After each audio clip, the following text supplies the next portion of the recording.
लगभग 75,000 करोड़ रुपए के कर्ज में डूबे हिमाचल के लिए अब सुखविंदर सिंह सरकार रिसोर्स मोबिलाइजेशन और कहां से रेवेन्यू जनरेशन हो सकता है उस तरफ आंख लगाए बैठे हैं।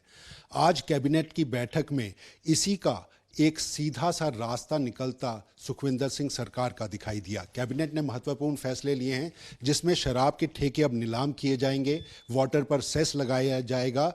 और आखिर क्या कैबिनेट के ऐसे फैसले हैं जो हिमाचल की आर्थिक तस्वीर को सुधारने के लिए सबल हाथ देंगे।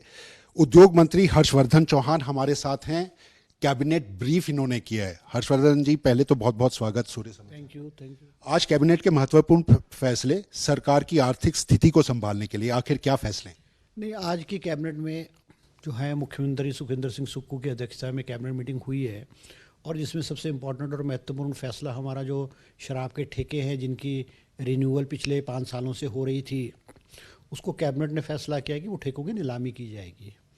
और डिपार्टमेंट का एक्सपेक्टेशन थी कि भी 10.6% इंक्रीज़ करके अगर हम रिन्यू करेंगे इसको तो हमारा जो रेवेन्यू जनरेशन है वो 2357 करोड़ आएगा। मगर कैबिनेट ने इस फैसले पे एग्री नहीं करके उन्होंने कहा कि ऑक्शन की जाए और नए सिरे से ऑक्शन होगी। और हमें उम्मीद है कि जो रेवेन्यू इंक्रीज़ होगा वो एक्सपेक्टेड तो पहले 10% होता है, मगर हमें उम्मीद है 15 से 18 या 20% पे भी होगा, क्योंकि नए सिरे से पॉलिसी लाए हैं हम और नए सिरे से नए लोग इस ट्रेड में आएंगे और वो अपने जो ऑफ़र है वो खुले रूप में जो है वो विभाग को दे सकते हैं। लेकिन इससे ये खतरा तो नहीं बढ़ जाएगा कि जो पड़ोसी राज्य हैं वहाँ से शराब की स्मगल होकर आया करती थी, क्योंकि पंजाब में शराब सस्ती है और हिमाचल में इसका बात को लगातार ये देखा गया है कि पंजाब से आने वाली शराब जिस तरीके से आती थी वो तस्करी के मामले और वो ज़्यादा बढ़ जाए। नहीं, देखो ऐसा ना, उसमें कुछ हमने रिलैक्सेशन बॉर्डर एरियाज़ को दी है। जो हमारे कॉन्ट्रैक्टर्स आएंगे या जो वेंडर्स लेंगे, ऑक्शन लेंगे, हमने उनको रिलैक्सेशंस दी है थोड़ी बहुत कि बॉर्डर एरियाज़ में उनको रिलैक्सेशन हो ताकि स्मगलिंग दूसरे स्टेटों से ना हो, क्योंकि हमारा अधिकतर एरिया पंजाब के साथ है और हमारा उसमें हमने कुछ कैरी करने के लिए भी जो है वो इंक्रीज़ किया है 5 लीटर जो है, और बियर के जो है वो हमने जो कैरी करने के लिए भी जो इन लोगों को जो है सुविधा प्रदान की, उसकी कैपेसिटी है उसको बढ़ाया गया है। और कुछ छोटी छोटी चीज़ें जो मुझे वो याद नहीं एग्जैक्टली, वो तो एक्साइज बिल में आ जाएंगी, हमने उसको इंक्रीज़ किया है।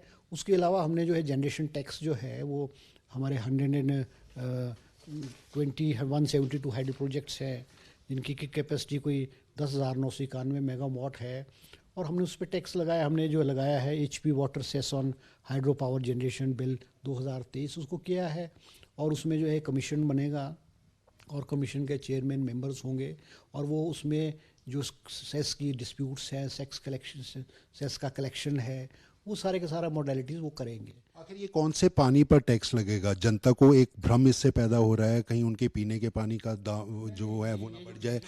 ये जो टैक्स लगेगा वो पीने के पानी पे, ये तो सिर्फ हाइड्रो प्रोजेक्ट्स जो हाइड्रो प्रोजेक्ट जिनको जिस पानी को इस्तेमाल कर रहे हैं उनको लगे, जो उनके रेजर्वायर्स है जो उनके उस पे टैक्स लगेगा। लेकिन इनडायरेक्ट खतरा लोग फिर भी महसूस कर रहे हैं, क्योंकि बिजली परियोजनाओं का अगर खुद का खर्चा ज़्यादा बढ़ जाएगा, प्राइवेट सेक्टर के लोग अगर इस तरह से बढ़ाते हैं, संयुक्त उपक्रम में अगर इस तरह से बढ़ाया जाता है, तो आपको नहीं लगता बिजली महंगी हो जाएगी आपके वाटर से और उसका फ़र्क नहीं पड़ेगा? नहीं, हम जो है इसको पास ऑन कंज्यूमर पे नहीं होने देंगे।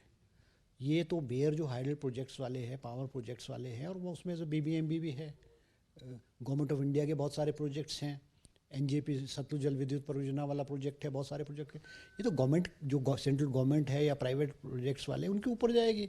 हम इसको अलाउ ही नहीं करेंगे कंज्यूमर पे, इसको कंज्यूमर का टैक्स पड़े इस पर।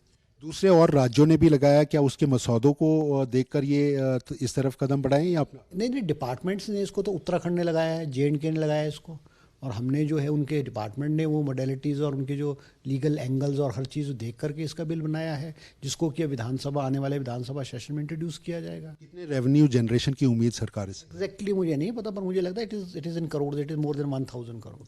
इसके अलावा भी आज कुछ फैसले लिए गए हैं जो इससे पहले कहा जाता था कि शराब के ऊपर जो है एक पर्टिकुलर टैक्स लगाकर उसको किया जाता था, दूध के ऊपर। उसमें वो क्या है, क्योंकि अब कोविड टैक्स था 10 रुपये पर बॉटल पे लगा करता था, क्योंकि अब कोविड ख़त्म हो चुका है इस समय, तो अब जो है वो काउ टैक्स जो है, मिल्क टैक्स जो है, मिल्क सेस जो है वो 10 रुपये पर बॉटल लगाया गया है। कैबिनेट का कोई और महत्वपूर्ण आज यही थे आज दो इम्पोर्टेंट, तो क्योंकि बड़े लंबे डिस्कशन थे, ये सेस, वाटर सेस और ये एक्साइज वाले विस्तृत डिपार्टमेंट ने अपनी प्रेजेंटेशन प्रदान की है।